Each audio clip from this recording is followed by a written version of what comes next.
Is privacy a myth when it comes to AI? That is a fascinating question. Wow. I guess I would say yes and no. Okay, So then I I'll feel try a to little have it, better. yeah, have it both ways. So depending on, no matter what the AI system does, there's stuff that goes in, right?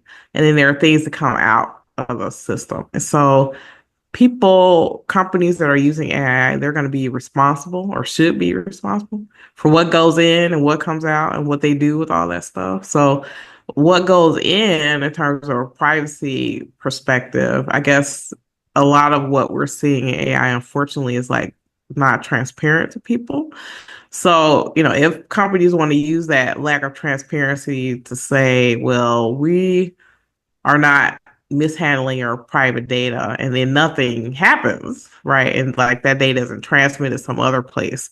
I guess it could be somewhat seen as a way to protect privacy, but then you don't know what comes out the other end and you don't really know what companies are going to do with it. So I think, you know, I think it's just going to be a challenge in the future because I think a lot of privacy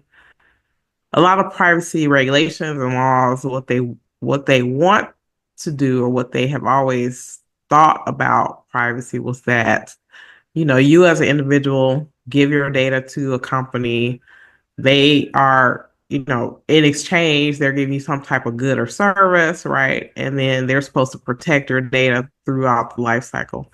But that's not all there is that happens with people's data, right? So there are people like data brokers that you don't know, you don't have a relationship with, and they're handling your data.